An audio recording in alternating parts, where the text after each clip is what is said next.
তার যদি চিকিৎসা লাগে আমরা এখানে চাঁদা তোলার দরকার নাই, আমরা নিজেরাই ডাক্তার, তার চিকিৎসা আমরা ফ্রি করাই দেবো, কোনো সমস্যা নেই। সত্যিকার অর্থে যদি আপনি দেশপ্রেমিক হন, জামাতের বিতর্কিত ভূমিকা আপনাকে স্বীকার করতে হবে। ছাত্রলীগের মতো খারাপ কাজ ছাত্রদল করে, যে ছাত্রলীগে যা খুশি তাই বলবেন, ঢাল নাই তলোয়ার নাই, নিধিরাম সর্দার। তো এখনকার বর্তমান যুগে নিধিরাম সর্দার হচ্ছে এই নাসিরউদ্দিন পাটোয়ারি। আমরা এই নাম বলেই তাদেরকে হাইলাইট করি, তার নাম বলারও আসলে ওই লেভেলে আপ টু দ্য মার্ক না।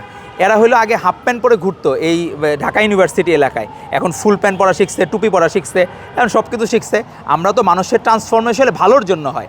একটা মানুষের হাফ প্যান্টের ট্রান্সফরমেশন এখনও বুদ্ধিরও হাফ প্যান্ট বুদ্ধি রয়ে গেছে, এখন ফুল ফ্রেমের যে বুদ্ধি, ফুল ফেস বুদ্ধি তার এখনও হয় নাই। কারণ না হইলে ছাত্রদল নিয়ে কথা বলবে, সে কয়দিন ধরে ছাত্র রাজনীতি করে। আমাদের ওয়ার্ডের একজন কর্মী যার এখনও পদ হয় নাই, সেও নাসিরউদ্দিন পাটোয়ারি থেকে বেশি রাজনীতি করছে। কিন্তু আমরা সাংগঠনিক প্রক্রিয়ার মধ্যে বিশ্বাসী, আমরা সাংগঠনিক চেইন অফ কমান্ডে বিশ্বাসী। আমরা আমাদের ধারাবাহিকভাবে, আমি নিজে ছাত্রদলের রাজনীতি করি, 4টা সেন্ট্রাল কমিটি হয়েছে আমার। আমাকে যদি দল মূল্যায়ন করে, ছাত্রদলে মূল্যায়ন করে ছাত্রদল করবো, নাহলে অন্য সংগঠনের মূল্যায়ন করে। ছাত্রদল মানে আপনি মনে করেন যে গুড়াগাড়া পোলাপান, তা না।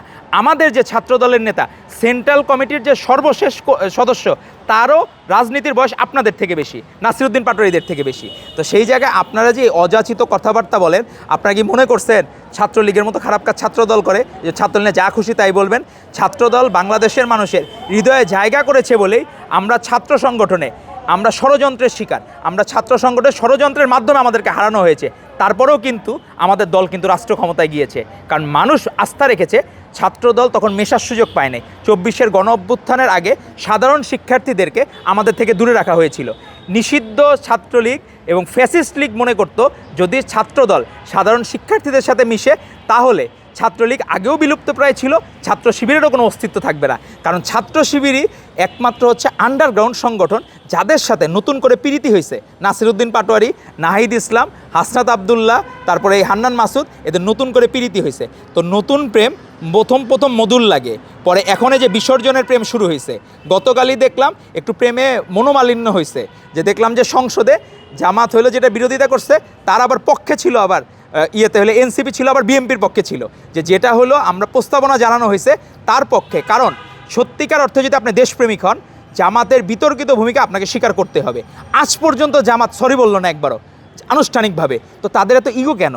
তাদের এত ইগো যদি থাকে, তাহলে আপনি শহীদ মিনারে গেলেন, আপনি মানলেন যে ভাষা শহীদদেরকে আপনি সম্মানিত করলেন, স্মৃতিসৌধে গেলেন, ভাবলাম সম্মানিত করলেন, কিন্তু আপনি তো মন থেকে যান নাই। আপনি যদি মন থেকে যাইতেন, তাহলে গতকালও আপনি আপনি বলতেন যে আমরা রাষ্ট্রের কাছে সরি বলবো, এই জায়গা থেকে যাতে আমাদের নাম বাদ দেওয়া হয়। কিন্তু আপনি রাষ্ট্রের কাছে সরি বললেন না।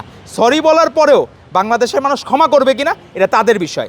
যেমন আপনার রায় দিয়েছে গণভোটের জন্য, আমাদের প্রধানমন্ত্রী জনাব তারেক রহমান বলেছিলেন হা ভোট দেওয়ার জন্য, এজন্য হা জয়যুক্ত হয়েছে। এখন জুলাই সনদে অনেকের আছে ছোট দল, নাম সর্বস্ব দল, একজনের দল।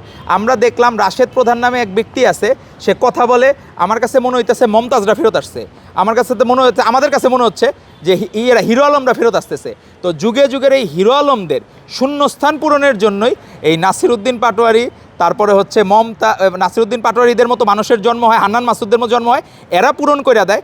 মমতাজ, হিরো আলম, সাকিব আল হাসান, এদের শূন্যস্থানগুলো ফিল আপ করার দায়িত্ব নিছে এরা। কারণ এরা সবসময় নিজেরা জানে এরা কোনো কিছু কাজ করে জনগণের সমর্থন আদায় করতে পারবে না। আজকে ঢাকা 8 আসনে সে ধরলাম, সে একটা যৌক্তিক কথা বলছে যে এই জায়গায় ঢাকা 8 আসনে মানুষের কষ্ট কী, মানুষের কোন জায়গায় দুর্দশা। এই জায়গায় যে শাহবাগে একটা কোনো জায়গায় এরা যে মপ করে, বিভিন্ন জায়গায় রাজু ভাস্কর্যে বিভিন্ন লোকজন যদি বসে থাকে, মানুষের সাধারণ রাস্তায় হ্যাম্পার হয়, সে তো এটা বললো না সাধারণ মানুষের কষ্ট, তা তো সাধারণ মানুষকে ধারণ করে না। সে মনে করে আমি হইলো শেখ মুজিব, শেখ হাসিনার মতো এরকম বড় কিছু হয়ে গেছি, আমি ওই হাইপের লোক হয়ে গেছি। কিন্তু আপনাকে হাইপ দেওয়া, মানুষের কাছে গ্রহণযোগ্য করা, এটা করবে সাধারণ মানুষ। এটা আপনি নিজে বললে যে নিজেকে যে বড় বলে বড় সে নয়, লোকে যারে বড় বলে বড় সে হয়। তো আব্বাস ভাইকে লোকে বড় বলে দেখা সে বড় মানুষ, আর নাসিরউদ্দিন পাটোয়ারি নিজেকে নিজে বড় বলে দেখা সে কোনোদিন বড় হইতে পারবে না। সে সারা জীবনই সব মপ করে যাবে। এই মবের লেভেল বাড়তেছে, আর আশা করব তার যদি চিকিৎসা লাগে, আমরা এখানে চাঁদা তোলার দরকার নাই, আমরা নিজেরাই ডাক্তার, তার চিকিৎসা আমরা ফ্রি করাই দেবো, কোনো সমস্যা নেই। ধন্যবাদ আপনার। দেশে দেশে সবার সাথে দ্য নিউজ।